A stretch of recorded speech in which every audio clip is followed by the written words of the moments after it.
Pensar la realidad. Profundizar la mirada. La academia tiene cosas para decir. Manuel Cavia. Se alzan las voces, vuelven aquellos latidos. Se abre en la noche por nuestro sur el camino. Como el torrente libre de un río, con guardapolvos, sueños y libros, tierra en... ¿Qué dice, profesor Cavia? ¿Cómo va todo? Muy bien, muy contento. Sí, ya sabemos a qué obedece. Ya sabemos ¿A qué obedece? Ya sabemos cuál es la razón. Cuéntenos. De esa extraordinaria alegría, literalmente hablando, extraordinaria alegría porque no pasa muy seguido. No, y menos con Lanús. Y realmente la pasamos muy mal el primer tiempo. Ganó y Independiente. Bueno, ganó 3-1. Echaron al técnico y ganó. Sí. Tienen más suerte que nosotros. Nosotros echamos al técnico y seguimos perdiendo. Sí. Somos una cosa tremenda. Bueno, profesor, ¿cómo va? ¿Bien? Bien. ¿Me cuenta la propuesta de esta tarde? Le cuento la propuesta y también la licenciada Lucrecia Pérez Campo, que estuvo el martes pasado. Sí. Estuve hablando sobre la ventana de la intuición a la gestión cultural. Nos ha dejado su libro. Está muy bien. Para poder sortear entre los oyentes. Martínez, hágase cargo, Martínez. Bueno, gracias. Estuve mucho con Lucrecia y también con Gerardo este fin de semana, porque estuvieron ahí en el stand de la Feria del Libro y lo presentaron al trabajo sobre esa experiencia de los años 80 en Entre Ríos y en Paraná. Bueno, la conversación de hoy es con dos profesoras, una profesora actual y la otra no, que es Valeria y Susana, digamos. Una profesora que se convirtió en estudiante. Sí, y se copia, dice. Se copia. Qué vergüenza. Las voy a presentar formalmente y vos me decís luego el tema. Están con nosotros la licenciada Valeria Olivetti, que es coordinadora del Departamento de la Mediana y Tercera Edad de la Facultad de Ciencias de la Educación de la UNER, es licenciada en Comunicación Social, es especialista en Gerontología Comunitaria e Institucional, doctoranda en Investigación Gerontológica. Buenas tardes, ¿cómo va? Y está con nosotros la profesora Susana Berger, magíster en Educación, ex coordinadora del Departamento de la Mediana y Tercera Edad, ex docente de la Facultad de Ciencias de la Educación. A usted se le había ocurrido, estimado Cavia, que nos podían hablar de la educación, de la calidad de vida, del envejecimiento y de todo eso junto. En general, primero contarle que hoy es el evento número 75 que llevamos adelante en este ciclo. Parece que fue ayer. Y nunca habíamos tratado así formalmente, específicamente, el tema de la vejez, por decirlo de alguna manera. Así que bueno, esta es una buena oportunidad. Uh-huh. ¿Quién arranca? Me arrancan hablando del Departamento de la Mediana y Tercera Edad de la Facultad de Ciencias de la Educación. ¿Desde el presente o desde el pasado? ¿Desde este tiempo o de las raíces? ¿Qué prefieren? Bueno, ¿Qué prefieren? Vamos a hacer un poquito y un poquito. A ver. El Departamento de la Mediana y Tercera Edad de la Facultad de Ciencias de la Educación de la Universidad Nacional de Entre Ríos es una experiencia pionera y la verdad que nos enorgullece como entrerrianos porque es la primera propuesta dentro de las universidades públicas nacionales destinadas, propuestas educativas de educación permanente, para adultos y personas mayores, ¿no? Eso marcó un camino del 84 a la fecha. Arranca en 1984.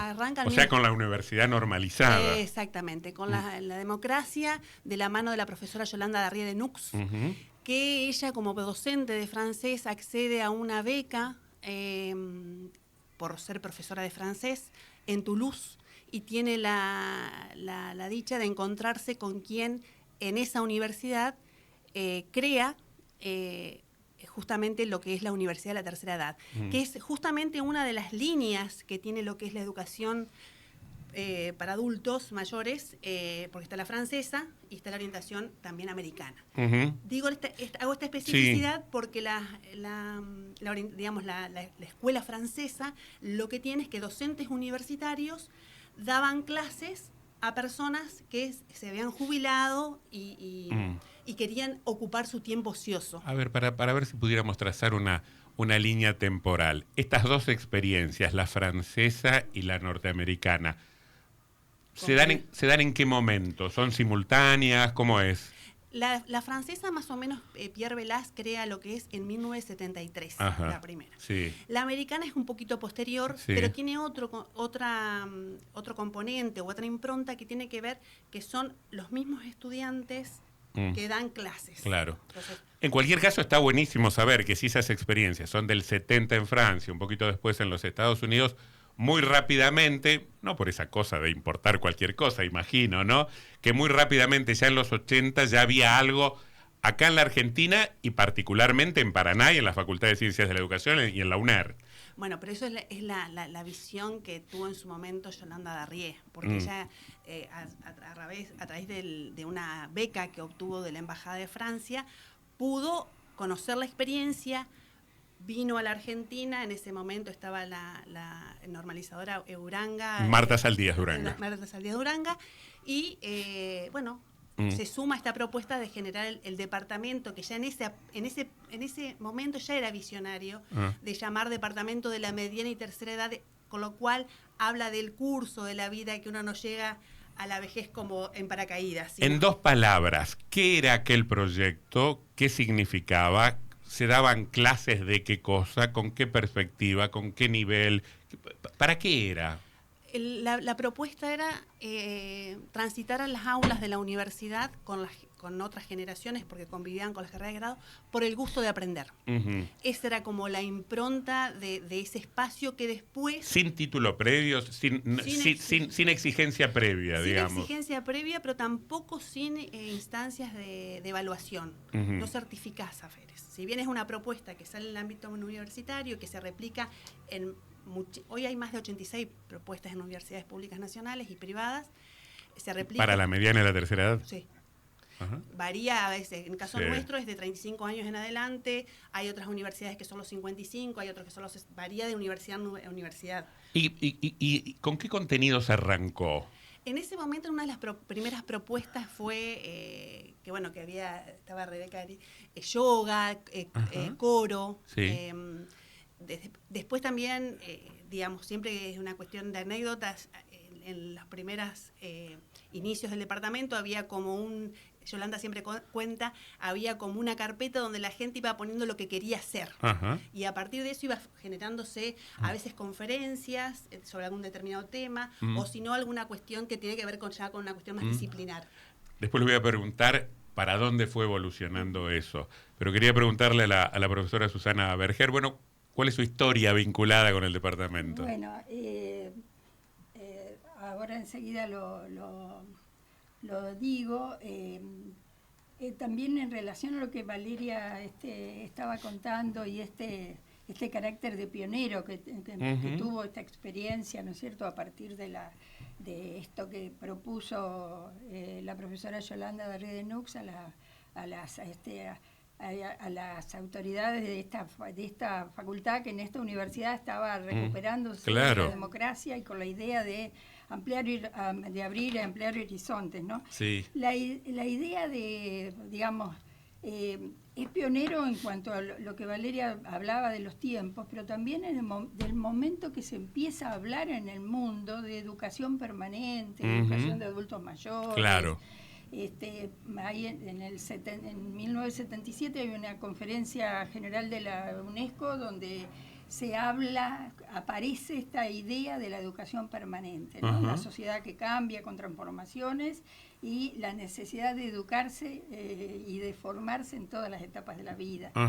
Y en ese sentido, empiezan a aparecer en el ámbito de la educación formal, no formal, estos programas, ¿no? ¿A usted le tocó ser coordinadora del departamento? ¿Siempre fue departamento? Siempre fue departamento. ¿Y el nivel de departamento qué posibilidades y qué límites tiene jerárquicamente? Bueno, esto es interesantísimo de la experiencia del departamento de la mediana y tercera edad.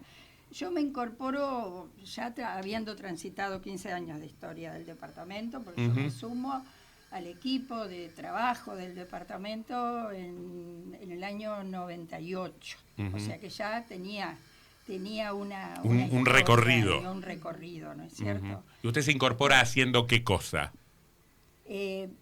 Bueno, yo me incorporo trabajando, él tiene un equipo de trabajo que, bueno, actualmente coordina Valeria. ¿Cuántos son hoy, licenciada? Hay 4 profesionales. 4 profesionales. Sí, ¿Y siempre fueron más o menos? Más o menos siempre fue, un poquito más, un poquito menos, pero bueno, en ese momento...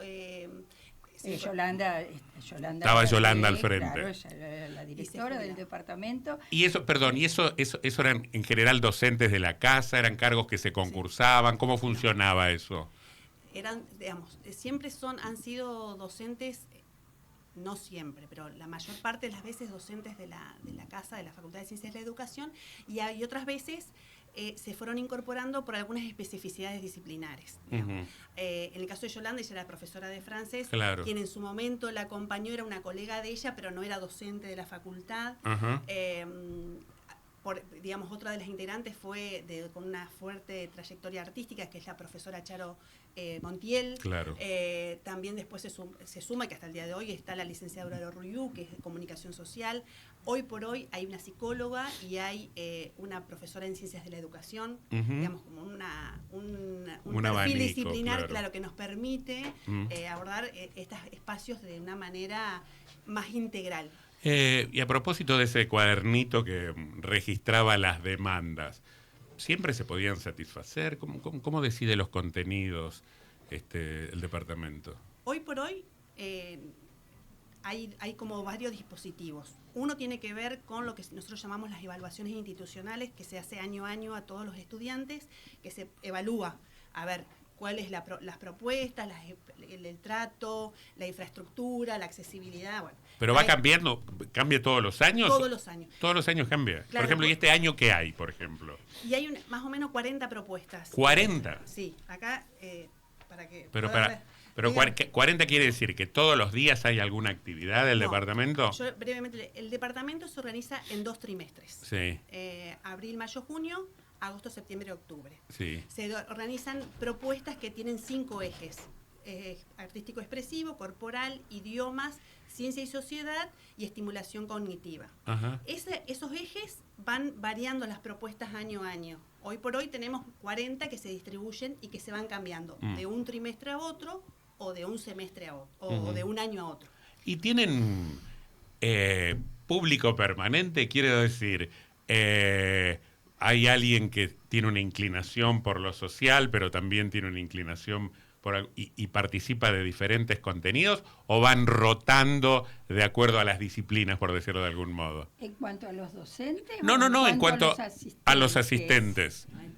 Bueno, esta amplia variedad de propuestas del departamento, bueno, ofrece las permite de todo, múltiples. Entonces, las inquietudes de las personas que se acercan son muchísimas, porque hay que pensar que en general, si bien el departamento abarca esa franja etaria, sí, así se creó, mediana y tercera edad. Sí. Normalmente, yo creo que, no sé, Valeria podrá tener tal vez pero las personas que asisten están en una etapa de la vida que te permite empezar a pensar en estas son en general pendientes, jubilados pero en general son personas jubiladas o no. En general son la mayoría jubiladas. Pregunto, ¿y cuántos varones y cuántas mujeres? ¿Cómo funciona eso? Muchísimas más mujeres que varones. ¿Por qué? ¿Qué han diagnosticado en ese sentido? Porque en realidad las mujeres generalmente a lo largo de su trayecto vital han tenido como más versatilidad de roles y funciones. El hombre por ahí. ¿Y es probable que haya debido postergar alguna cosa? Cuestiones, nido vacío, cuestiones pendientes, bueno, lo laboral. Y a veces, en el caso de los varones, es como que se presenta, hay una barrera, digamos, generacional, digamos, pero de género, no que más que generacional, y cultural de ir a estos espacios. Entonces, hay siempre... ¿Como que hay otro temor, otro pudor, otra vergüenza, acaso? No sé si, es como que, digamos, nos cuesta interpelar, convocar a los varones, digamos. Pero esto no pasa al departamento, es una impronta de todos estos espacios en todas las universidades, digamos. Generalmente los varones no son el público mayoritario. es menor, digamos. ¿Y qué me dicen? Estamos hablando con la licenciada Olivetti, con la profesora Susana Berger. Si ustedes tuvieran que... Claro, es un público, imagino, heterogéneo y con intereses muy diferentes, diversos. Pero si tuvieran que decir, ¿por qué alguien va a una clase de lo que fuera en el departamento de la mediana y tercera edad? Porque tiene tiempo libre, porque necesita ocupar su tiempo, porque hay una cosa vacío, porque le quedaron cosas por aprender, por curiosidad. ¿Qué me dirían como elemento central, como variable más frecuente respecto de las motivaciones de los asistentes? Bueno, yo tal vez acá puedo hablar yo desde mi experiencia. Sí, claro. Porque yo, como les contaba, me integré en el 97 a formar parte del equipo de trabajo del departamento, este equipo que Valeria contaba, que en general son los que organizan y organizan todas las actividades, ¿no es cierto? Pero en el año a fines del 98, con la jubilación de la profesora Yolanda de Rie de Nux, cubro ahí el cargo y tomo la coordinación del departamento, y estoy en esas funciones hasta el 2005-2006. Después continué mi vínculo con el departamento. Yo todavía trabajaba como profesora en la facultad, en ambas carreras de educación y comunicación, pero también en el departamento tomé algunos como docente de algunos cursos, y es una experiencia interesantísima también, esto de formar parte, como ser docente de estos grupos tan heterogéneos, con trayectorias tan diversas.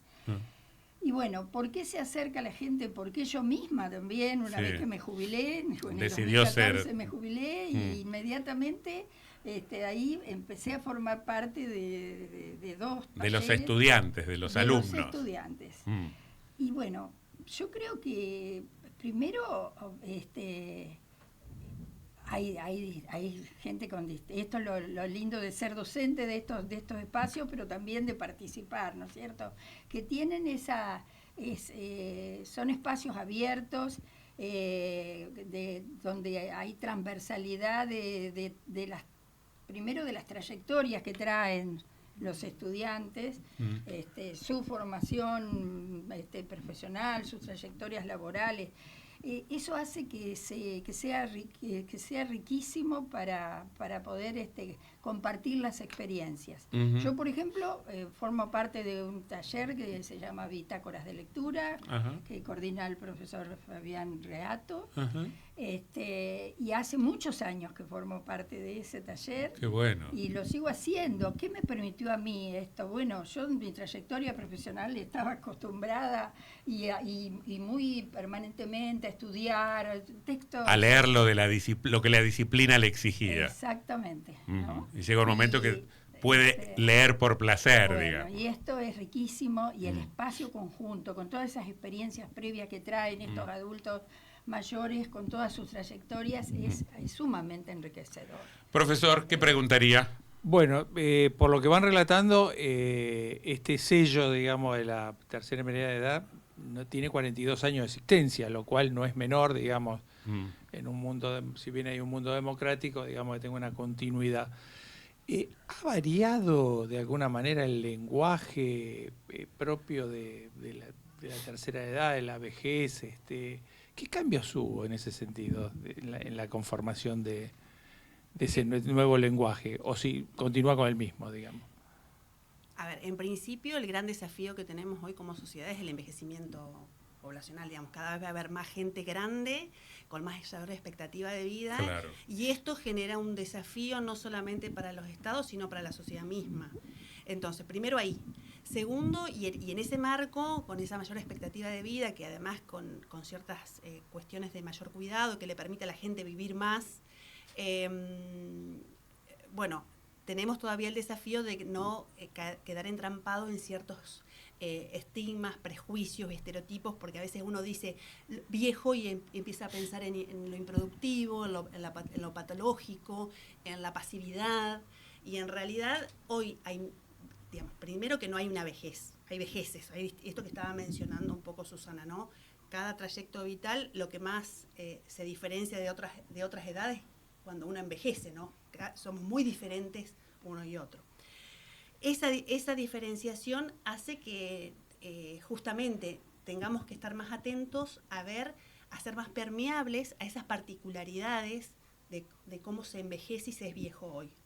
Porque justamente si nosotros prestamos atención, si somos una mirada y una escucha atenta, nos damos cuenta que ese estereotipo, ese prejuicio que se organiza en torno, ¿no?, a la adultez o a la juventud, dista mucho de lo que hoy son los viejos. Pero, a ver, estamos hablando de un viejo, sí. En realidad, a ver, también hay que, en esto, nobleza obliga, hay, digamos, al haber vejeces, hay vejeces atravesados por la vulnerabilidad, que no estamos hablando en términos generales y en nuestro caso de ese tipo, porque justamente por lo que acerca, digamos, quien se acerca a la universidad es una, digamos, en el caso del departamento de la mediana y tercera edad, ya sea en sus sedes universitarias o en sus sedes comunitarias, son personas mayores autónomas, con intereses y trayectos que los convoca ese tipo de cosas, ¿no? Hay otro tipo de...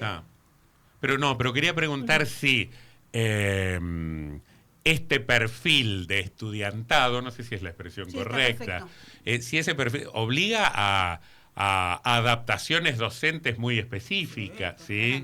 Sí. Porque, bueno, si alguien se va a poner frente al aula en el departamento de la tercera, tiene que recurrir, qué sé yo, a dispositivos o recursos que son diferentes de los recursos que emplearía con un pibe de 20, de 25, ¿sí? Sí, la formación, digamos, la forma en que aprende un niño, de que aprende un joven, de que aprende un adulto y un viejo es distinta. No es ni mejor ni peor, digamos, pero sí requiere una formación gerontológica para prestar atención, porque, digamos, hay esto que comentaba Susana. Hay un montón de cuestiones que tal vez no tienen la rapidez que tal vez tiene otra edad, pero hay una reflexividad o hay un conocimiento de algunas cuestiones que por lejos, de hecho, por ejemplo, siempre menciono yo el caso de lo que pasó en la pandemia, cuando todos prejuiciosamente pusieron a los viejos como que eran y fueron una de las franjas etarias que más pudo sobrellevar. También pienso, se me ocurre ahora, ¿no?, que un estudiante de una carrera de grado de primer año de la facultad, puede haber mucha diferencia etaria también, pero capaz que salen más o menos todos salieron de la secundaria hace 1 o 2 años. Acá creo que también que puede haber diferentes edades, pero también diferentes formaciones, y cosas muy despareja. ¿Eso puede ser un inconveniente también? A mí me parece que se vuelve una riqueza.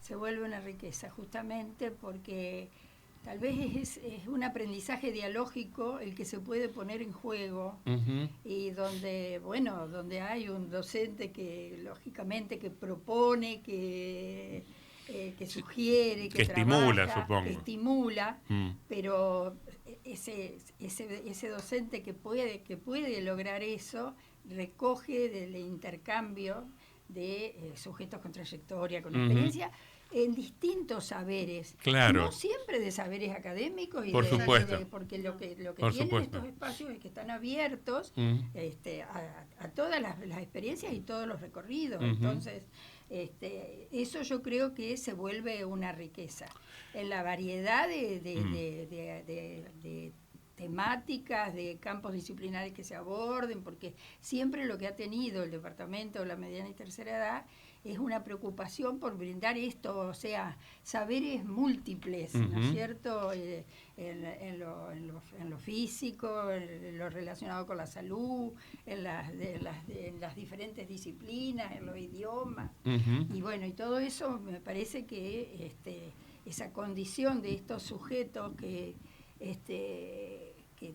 en esta etapa, digamos, que también hay algo también de aprender por placer, claro, ¿no? Sí, por supuesto. Y donde la curiosidad y las ganas de seguir aprendiendo, y tal vez disponiendo de otros tiempos, y esto es real, que tiene que ver con la jubilación, claro. Me parece que lo enriquece, ¿no? Estamos cerrando. Díganme lo que deba decirse, que no hayamos mencionado y que les parezca importante. Que son espacios donde el grueso de hoy, esto resulta también de las investigaciones, digamos, estas evaluaciones institucionales que hacemos, son espacios donde generalmente la gente las personas van a encontrarse con otros, ¿no? Ese es como un gran, donde el aprender resulta un pretexto. ¿no? Me obliga a preguntarle si se formó alguna pareja, si se van a comer asados. Sí. ¿Sí? Uy, qué lindo. Pero además es un pretexto. Van a comer asados, salen a hacer picnic. Pero además, a ver, esto, ¿no? Encontrarse con otros. Hoy el gran desafío que tenemos como sociedad es la soledad. Entonces estos dispositivos también son una respuesta a eso.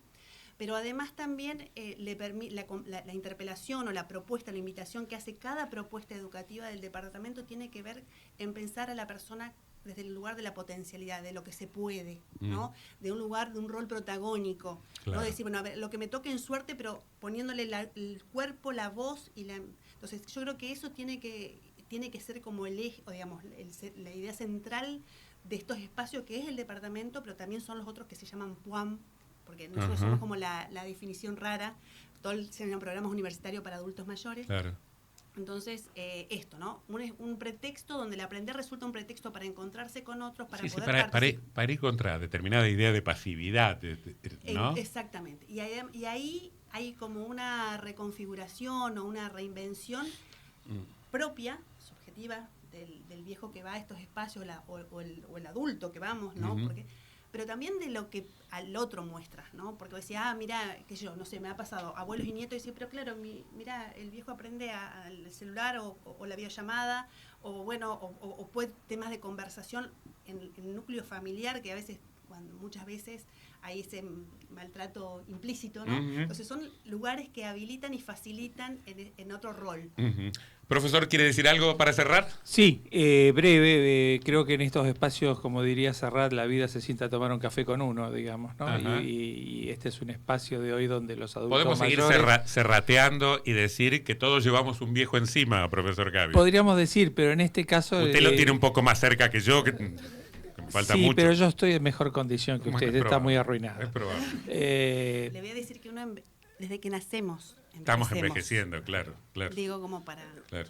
Es una etapa con muchas cosas. Bueno, en ese café que hoy nos sentamos, digamos, los adultos mayores tuvieron un espacio, un lugar y poder mostrar, como siempre decimos, la Universidad Pública, 42 años, lo que viene haciendo. Hemos hablado con la licenciada Valeria Olivetti, coordinadora del Departamento de la Mediana y Tercera Edad de la Facultad de Ciencias de la Educación de la UNER y con la profesora Susana Berger, magíster en Educación, ex coordinadora del Departamento de la Mediana y Tercera Edad. Gracias por haber venido esta tarde. Por el espacio. Por favor. Muchas gracias. La academia dice lo suyo. Manuel